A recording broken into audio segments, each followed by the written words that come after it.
صلی علی رسول الکریم اما بعد فاعوذ باللہ من الشیطان الرجیم بسم اللہ الرحمن الرحیم۔ سامعین اکرام، ہدہد حضرت سلیمان علیہ السلام کا کیا تھا اس کا بھی واقعہ ہو چکا ہے، توحید پر بھی بیان ہو چکا ہے۔ حضرت سلیمان علیہ السلام نے جو ملکہ کی طرف خط بھیجا تھا کہ آپ اس کو توحید کی دعوت دی تھی، اس خط میں اس نے واپس ایک تحفہ بھیجا حضرت سلیمان علیہ السلام کے لیے۔ وہ تحفہ جو بہترین تحفہ تھا، حضرت سلیمان علیہ السلام کی طرف جب بھیجا، حضرت سلیمان علیہ السلام ناراض ہوئے۔ حضرت سلیمان علیہ السلام نے کہا، کیا مجھے یہ تحفہ دے کے ورگلانا چاہتی ہو؟ اللہ تعالیٰ نے جو مجھے پرندوں کی بولی کی نعمت عطا کی ہے، اللہ تعالیٰ نے مجھے اتنے لشکر میرے تابع کیے ہیں، اتنی چیزیں میرے تابع کی ہیں، اللہ تعالیٰ نے مجھ پر اتنے احسان کیے ہیں، میں ان کو احسان بھلا دوں؟ آپ مجھے ورگلانا چاہتی ہو یہ تحفہ دے کر؟ میں اس کو ٹھکراتا ہوں اور کھلم کھلی اسے دھمکی دے دی کہ اگر آپ اس طرح نہیں کرو گی، اللہ تعالیٰ نے مجھے ایک نبی بنایا ہے، میں اچھا آپ کو دعوت دوں گا، اچھی دعوت دوں گا، اچھا حکم دوں گا، اگر آپ نے اس اچھے کام پر عمل نہ کیا تو میں آپ کے ملک پر، ان کے ملک پر چڑھائی کر دوں گا۔ حضرت سلیمان علیہ السلام نے ان کو دھمکی دے دی۔ تو یہ ہوتا ہے ایمان۔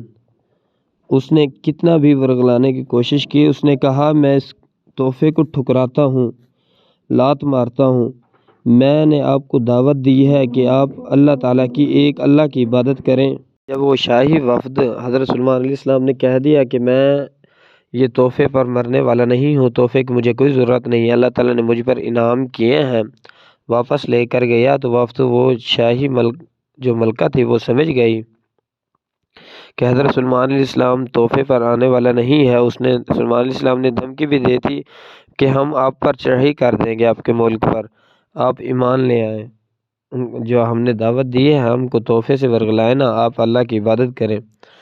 تو وہ سارا لشکر کا لشکر حضرت سلیمان علیہ السلام کی طرف وہ قوم ساری اس ملکہ نے تیار کیا اور مطیع ہو کر حضرت سلیمان علیہ السلام کی طرف روانہ ہو گئے۔ تو حضرت سلیمان علیہ السلام نے پتہ کرایا، حضرت سلیمان علیہ السلام کو بھی یقین ہو گیا۔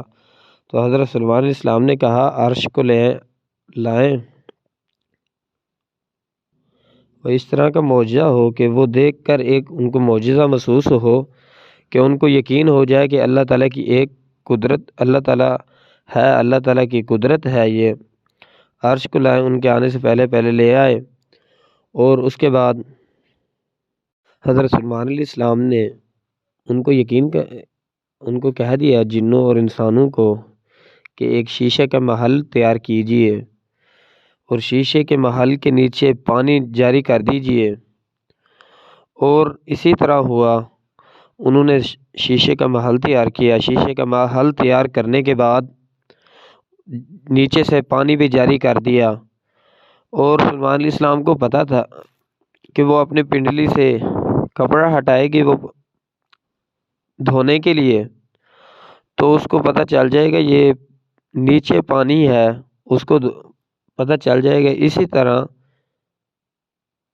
جس طرح ہم سورج کی عبادت کرتے ہیں، یہ بھی ایک دھوکہ ہے، اس کو سمجھ آ جائے گی۔ وہ مبلغ اس طرح سمجھا کہ اس طرح میں ان کو سمجھاؤں، ان کو بات سمجھ آ جائے۔ تو اسی طرح وہ جب شیشے کا محل تھا، پانی چمک رہا تھا شیشے سے، تو وہ پنڈلی سے کپڑا ہٹایا تو آگے دیکھا تو شیشہ تھا، پانی تو نہیں تھا، پانی تو نیچے جاری ہو رہا تھا۔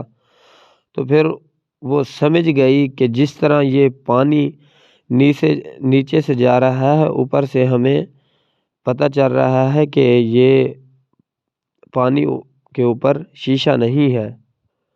اور اسی طرح ہم سورج کی عبادت جو کرتے ہیں، یہ سورج ہمیں جو نظر آتا ہے کہ یہ ہمارا پروردگار ہے، یہ نہیں ہے روشنی دینے والا، ہمارا پروردگار اصل اور ہے۔ یہ ہے حضرت سلیمان علیہ السلام کو اللہ تعالیٰ نے سمجھانے کا مبلغ، اور اتنی اللہ تعالیٰ نے ان کو صلاحیت دی تھی۔ ایسے ہی ہوا کہ وہ شیشے کا پانی، وہ جو ملکہ تھی، ذہانت اور ہوشیاری کے باوجود پانی ٹھاٹھے مارتے ہوئے جا رہا تھا، وہ اپنی کپڑا پنڈلی سے ہٹایا اور وہاں دھونے کے لیے گئی، تو حضرت سلیمان علیہ السلام جو نبی تھے، انہوں نے اس غلطی پر ان کو آگاہ کر دیا کہ یہ پانی نہیں جا رہا، یہ ایک شیشے کا محل ہے۔ اسی طرح وہ سمجھ گئی، حضرت سلیمان علیہ السلام نے سمجھا دیا تو وہ سمجھ گئی کہ ہم سورج کی جو عبادت کرتے تھے، سورج کو سجدہ کرتے تھے۔ سورۃ نمل میں 34 نمبر میں اللہ تعالیٰ نے بیان فرمایا ہے کہ وہ میری طرف لوٹ آئی اور کہتی ہے میں نے اپنے جان پر ظلم کیا ہے، اللہ مجھے معاف کر دے۔